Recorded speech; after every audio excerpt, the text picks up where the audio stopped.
Bonjour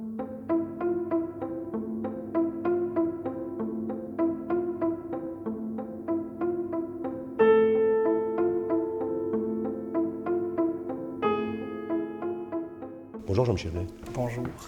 Est-ce que tu as de la colère en toi ou de la hargne? Préciser que si je pose la question, c'est parce que cette question, on l'entend, c'est pas toi qui la poses, elle est en anglais, on la pose à Jean-Michel Basquiat et c'est sur un des morceaux Outsiders qui est sur ton nouvel album Dans ma main. Comment elle est arrivée, comment ce sample est arrivé? Eh oui, hein? Je trouve ça intéressant parce que je pense que ça serait cool de pouvoir dire que j'ai découvert Jean-Michel Basquiat pour ma passion pour la peinture et tout. Mais en vérité, j'ai connu Basquiat quand j'étais jeune parce qu'on avait le même prénom, tu sais. Puis j'ai découvert qu'il y avait d'autres gens qui ont mon prénom, qui font de l'art et tout. Mais je trouve ça cool parce que ça démontre que dans la vie, les choses n'arrivent pas juste par les grandes voies d'accès, de l'éducation et tout, puis des fois par des trucs un peu banals qui ça rentre dans ta vie. Puis ce sample-là, c'est parmi une de mes nombreuses nuits d'insomnie où je suis tombé sur un documentaire sur Jean-Michel Basquiat et ça m'a tellement bouleversé. Cet extrait-là, le silence en fait qui suit, en fait, il n'arrive pas à répondre à la question, mais on sait très bien qu'il pourrait parler probablement pour le reste de sa vie. Parce que c'est ce que je sens moi dans ce silence-là. C'est ce que je trouve magnifique, puis je me dis c'est ça l'art en fait, ou en tout cas c'est comme ça moi je le conçois dans mon cas. C'est pour ça que j'ai composé une pièce pour essayer d'amorcer une réponse à cette question-là. Là où les mots manquent parfois, la musique instrumentale entre autres, est là pour peut-être répondre, tenter de débaucher quelque chose. C'est un peu de même je le vois.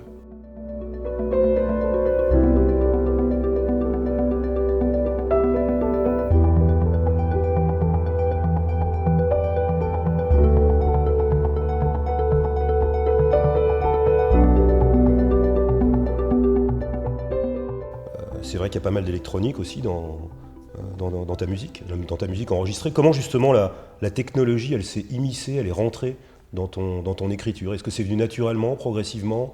Dès le début, tu as tout de suite voulu mêler le piano acoustique avec d'autres sonorités?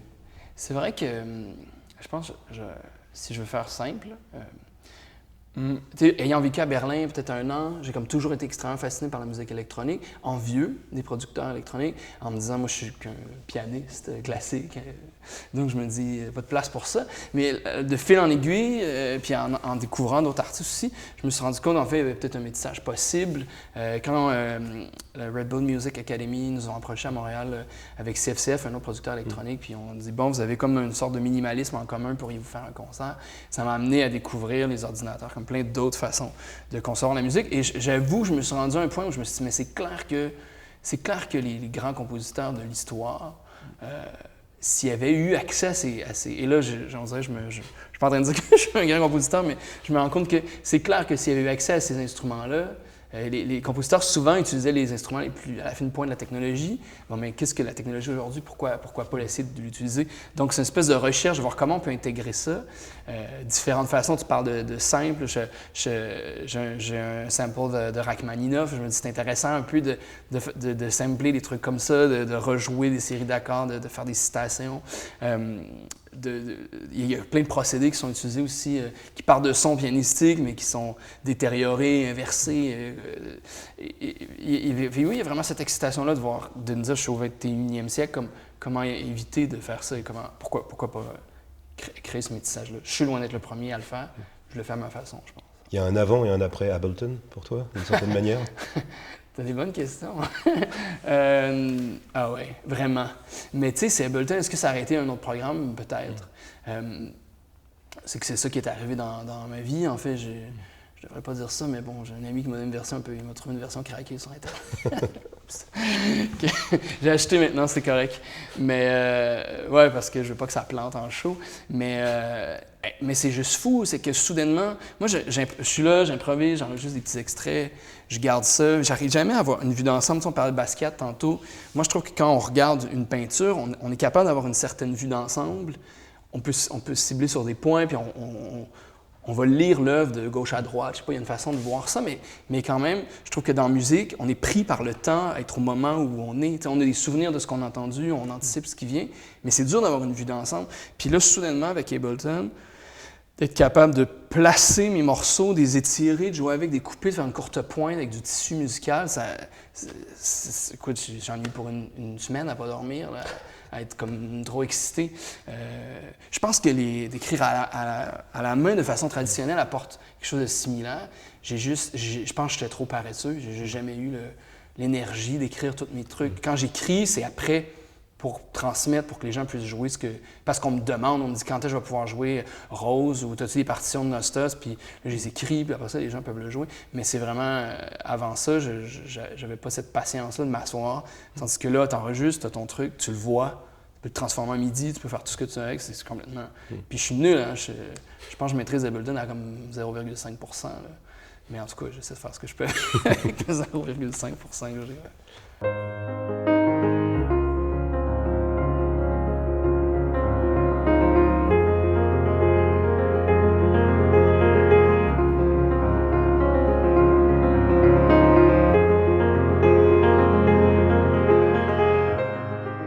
Qu'est-ce qui t'a poussé pour la première fois quand tu étais enfant vers un piano, vers un clavier? Est-ce qu'on t'a poussé? Est-ce que c'est toi qui as eu une attirance? Est-ce que... Ben, on avait un orgue au sous-sol chez mes parents. Un vieil orgue là, cheap avec des petits beats, là, avec des couleurs. Ils en jouaient souvent eux-mêmes? Ma mère en jouait un peu. Elle plaquait des accords là, avec mélodie en haut. Puis ce qui était fou de cet orgue-là, c'est qu'il captait les ondes radio. Quand on l'ouvrait, on entendait la radio dedans, c'était inévitable. J'ai comme toujours, c'est comme né en moi cette conception-là que la musique peut superposer. Avec cette notion-là, mon premier album superposait du piano avec des bruits d'ambiance ou là avec d'autres trucs. C'est familier d'une certaine façon. Puis déjà, je m'amusais avec des petits beats, avec des sons différents. On avait même une espèce de pitch shifter. J'ai découvert qu'il y avait un problème électronique, puis quand j'appuyais un endroit, le son, il se mettait à bouger, tu sais.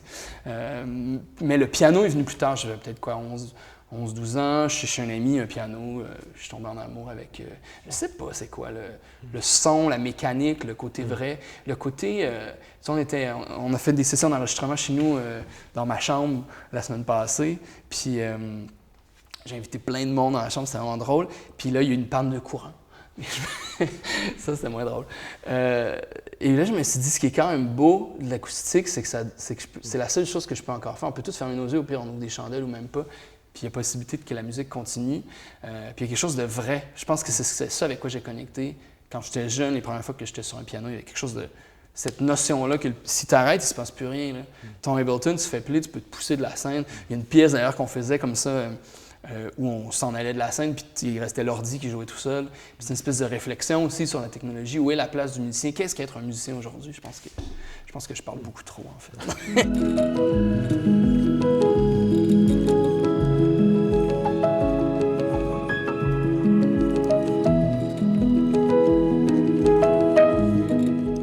Comment tu t'es fait ta culture musicale? Est-ce que tu avais une gloutonnerie de savoir plein de choses? Est-ce que...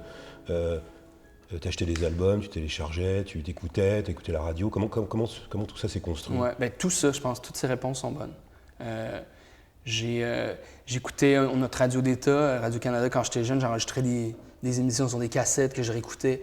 J'étais fasciné par la musique des Andes, par la musique d'Europe de l'Est, la musique traditionnelle québécoise, le jazz, le classique. Mais écoute, je sais plus, il y avait une sonate de Beethoven que j'écoute, ma cassette a dû briser à force que je l'écoute. Mais je sais pas pourquoi, c'est la musicalité. Mais tu vois, j'écoutais Beethoven à cette époque-là. Je me disais, c'est beau cette section-là, pourquoi il la répète pas plus souvent? T'sais, déjà, j'avais cette approche pop du classique. Souvent, les pièces, quand ils partent dans le développement, où c'est plus intellectualisant puis intéressant, je disais oui, mais là, je décroche. Il y a quelque chose qui me rejoint plus.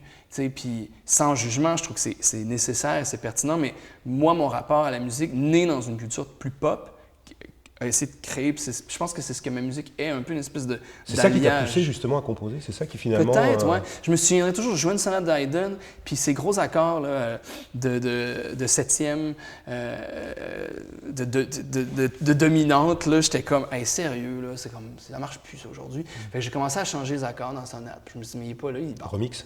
Oui, je fais, oui, c'est ça. Haydn Remix? Ben oui, j'ai changé de truc, j'étais comme, mais pourquoi pas? Mais écoute, là, quand je faisais ça au conservatoire, ça passait pas. Là.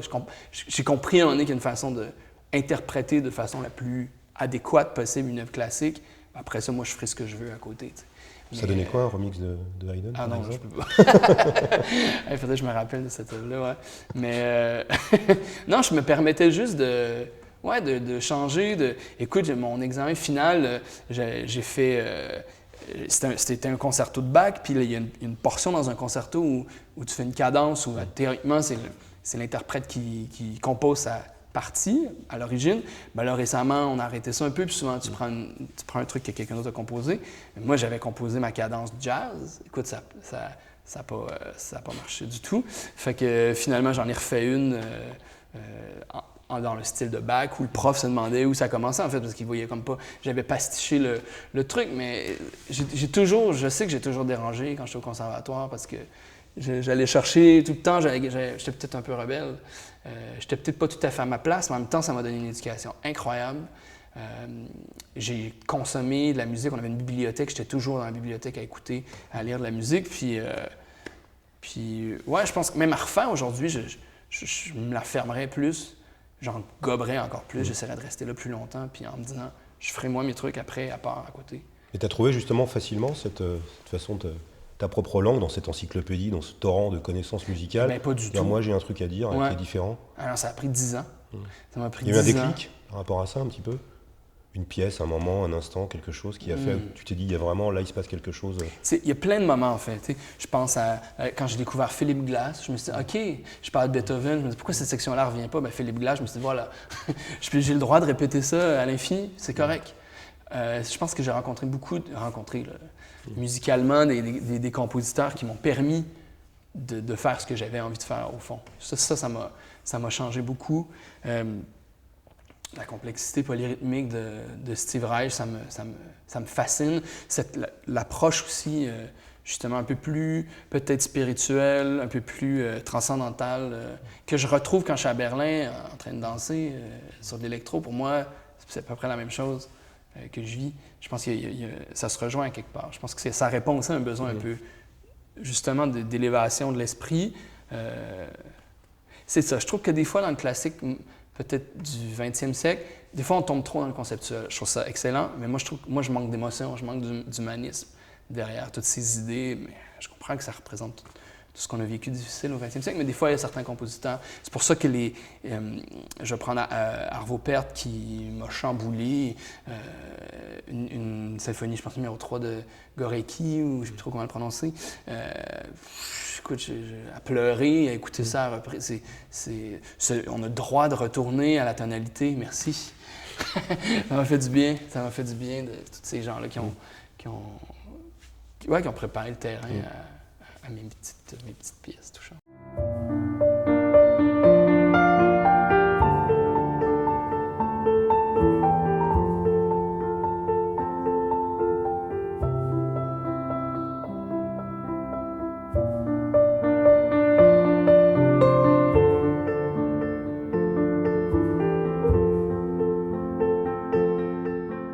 Tu as parlé de Berlin tout à l'heure, je crois que tu as été aussi au Guatemala. Le voyage, c'est un carburant un peu essentiel dans ta composition, ou pas plus que tout le reste finalement? Je pense que tout ça est intuitif, puis il n'y a rien de...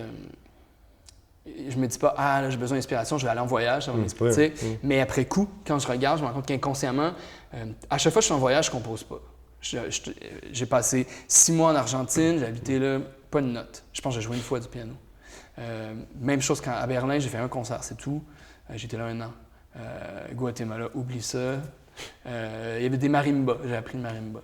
Mais c'est tout. Je suis une éponge, je bois, je consomme. J'étais en Bolivie, là, écoute, je capote sur la musique bolivienne. Ils font des trucs complètement kitsch, complètement incompréhensibles. C'est fascinant, ils ont une production, des mix pas possibles, ça ne marcherait jamais ici.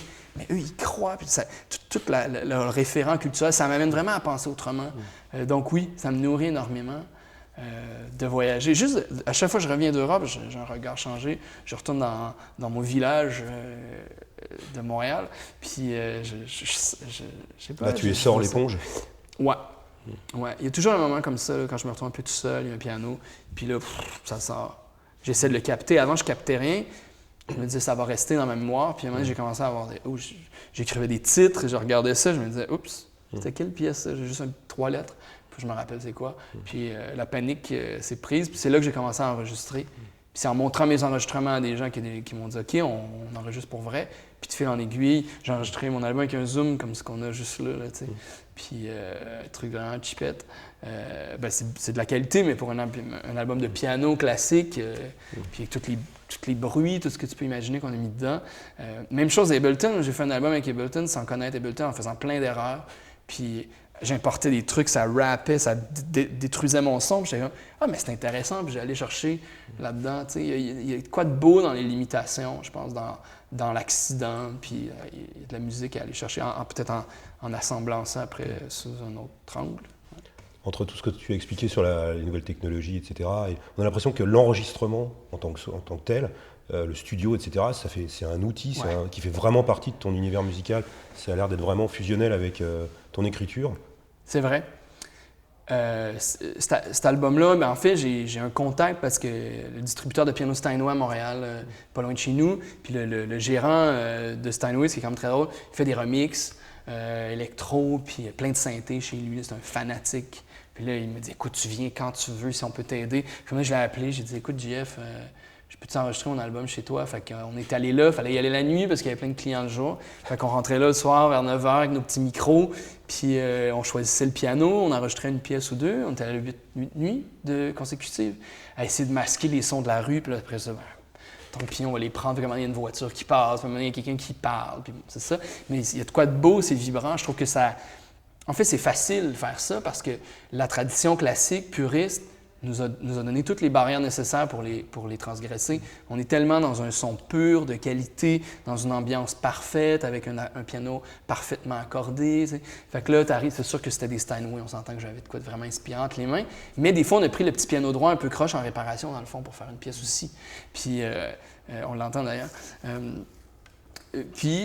Non, c'est ça, je trouve que ça amène la vie, ça amène des accidents, un peu peut-être comme le voyage, où inconsciemment, je me mets dans ces situations-là. Puis écoute, sérieux, même les premières techs, il a fallu tout recommencer. Jouer la nuit, on est tellement... Notre rythme cardiaque ralenti, je sais pas quoi. Je réécoutais ça le lendemain, je m'endormais. Puis c'est bien là, si tu fais du New Age, mais je trouvais que c'était peut-être pas l'idée de toutes mes pièces. Il a fallu tout réenregistrer. On était gros sur le café pour que ça, pour que ça passe.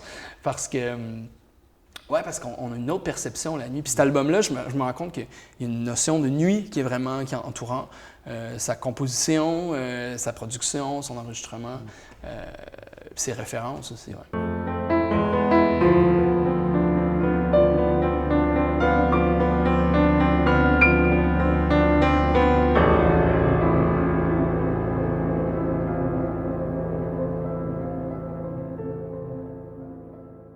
Alors ce nouvel album, dans ma main, tu avais une feuille de route, quelque chose que tu voulais, ou ça s'est progressivement, bon, tu as raconté l'enregistrement, mais est-ce que tu avais quelque chose de précis en tête? Est-ce que tu l'as vraiment conçu comme un album, comme une sorte d'entité, un peu comme un roman ou comme... Mais à la base, fait du collage. À la base, j'avais un piano. Je savais que je voulais me limiter dans l'utilisation d'un ordinateur, c'est tout. Parce que je me dis, si je mets des synths, si je mets des voix, on va se perdre. Fait un piano, ordi, puis j'avais peut-être 300 tracks que j'ai tamisé pour en retirer une centaine, que j'écoutais avec des amis pour essayer de repérer ce qui parlait, ce qui était intéressant là-dedans.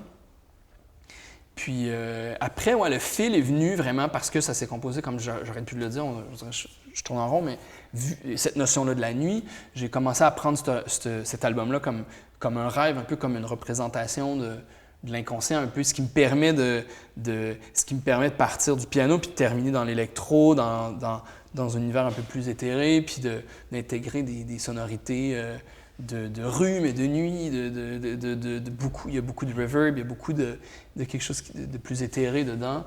Il y a beaucoup d'électro aussi. Moi, pour moi, la nuit, c'est aussi un moment de sortir et d'aller danser. Fait qu'il y a quelque chose de ce contraste-là entre les gens qui dorment.